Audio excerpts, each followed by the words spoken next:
The best science fiction universes function according to a set of rules. Show me. Rules which make them what they are. This is a sparring program, similar to the programmed reality of The Matrix. It has the same basic rules like gravity. Battlestar Galactica, for instance, operates in a gritty world based around complex human dynamics and questions of faith and belief. Star Wars operates like a classic adventure movie. The original movie is often used by instructors as a way to teach students about the best way to structure a classic hero's journey.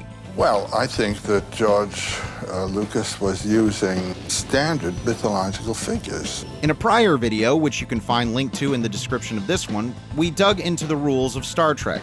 Those rules are what make Star Trek feel like Star Trek, and some of the best Star Trek isn't even science fiction. You willing to bet your life on that? Activate your warp drive, or power up your quantum flux drive, or just unfurl your sails. This is Giant Freakin' Robot, and this is the best Star Trek that isn't Star Trek.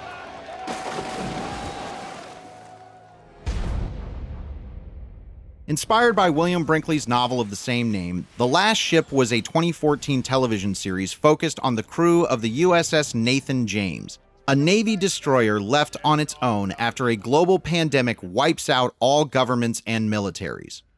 The show centers around Captain Tom Chandler, played by Eric Dane, a Captain Kirk-style character leading his crew on a mission to save the world. I'm Commander Chandler, ship's captain. In The Last Ship's first season, when the Nathan James is totally on its own and traveling the world looking for scientific discoveries to cure the plague, the show plays out exactly like a great season of Star Trek.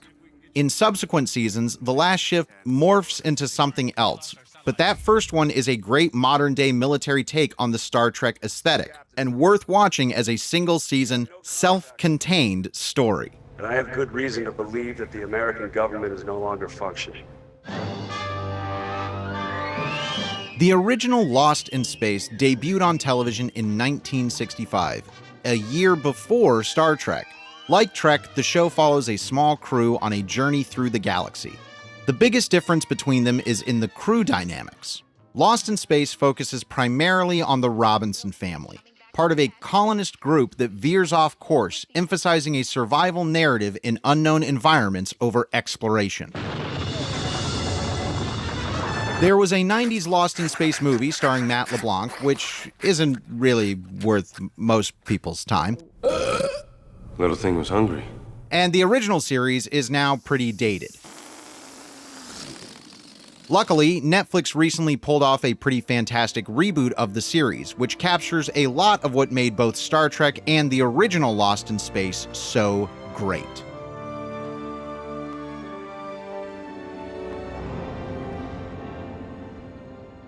The 90s Stargate movie launched an entire television franchise based on the adventures of humans traveling through Stargates to visit unknown worlds. Other than visiting alien worlds, Stargate SG-1 is pretty different from Star Trek. It's not set in the future, and it's more militaristic.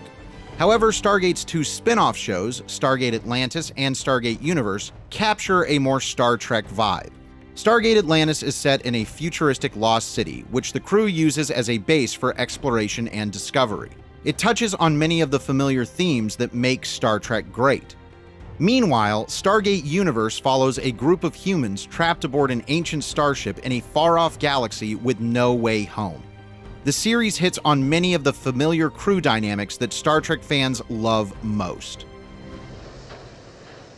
Only a few months before Captain Kirk's arrival on screen in 1966, 20th Century Fox released a different story of exploration called Fantastic Voyage. Instead of exploring outer space, it takes the crew of a small ship inside the human body, boldly going where no one has gone before in its own way. Fantastic Voyage was the technical marvel of its day. The movie's original trailer heralded it as a new kind of movie-going experience, and for once, that wasn't hyperbole, it was a fact. Like Star Trek, Fantastic Voyage stands out as a turning point in sci-fi by exploring a brand new setting that had never been done on this scale before. It still holds up as a technical achievement and a fun adventure. The Steven Spielberg sci-fi series SeaQuest DSV first launched in 1993 on NBC with high hopes and with the intention of dovetailing off the popularity of shows like Star Trek: The Next Generation and Deep Space Nine. It takes the Star Trek formula and applies it to a near future where mankind has developed new technologies for exploring underwater. SeaQuest follows the crew of a futuristic submarine as they explore the ocean depths and also occasionally get involved in time travel shenanigans or, in a really weird twist, end up on an alien planet. Roy Scheider stars as the lovable and very Picard-like captain, Nathan Hale Bridger. There's also a talking dolphin named Darwin, a precursor to the cetacean ops navigators shown on Star Trek Lower Decks. Can't these two do it? Yeah, it wasn't designed for flippers. Okay, all right, sorry. The 2012 Ridley Scott movie Prometheus is a prequel to Alien and part of the Alien franchise, and there aren't many things less Star Trek than the Alien movies.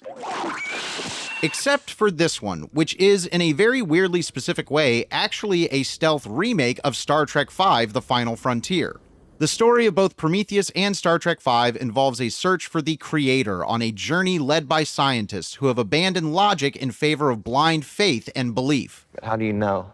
I don't. But it's what I choose to believe. Both movies hinge on a critical crew betrayal to move the plot along. Even Prometheus's production design resembles The Final Frontier. The planets they visit look like the same place, and we meet both of the movie's scientist characters digging around in a desert. And of course, in the end, the gods they find in both movies are murderous jerks. Embrace the eerie similarities by watching The Final Frontier and Prometheus back to back.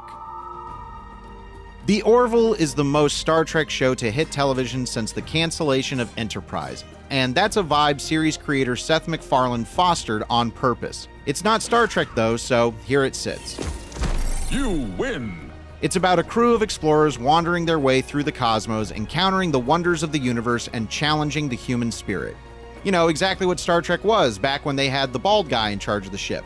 You know, back when it was still good. Good luck, Mr. Sisko. The Orville will scratch the Star Trek itch that hasn't been satisfied by Paramount's current Trek offerings. And sometimes, especially in season 1, it's also really funny. Can I have one of these mints? Those are marbles. Based on the book series by author Patrick O'Brien, the movie Master and Commander: The Far Side of the World follows Russell Crowe as Captain Jack Aubrey, a British naval officer during the Napoleonic Wars. He and his crew are tasked with chasing down a French vessel far more powerful than their own. That might not sound very Star Trek, but it's a movie about a ship sailing into the unknown, exploring strange places, making scientific discoveries, while also locked in battle with another ship.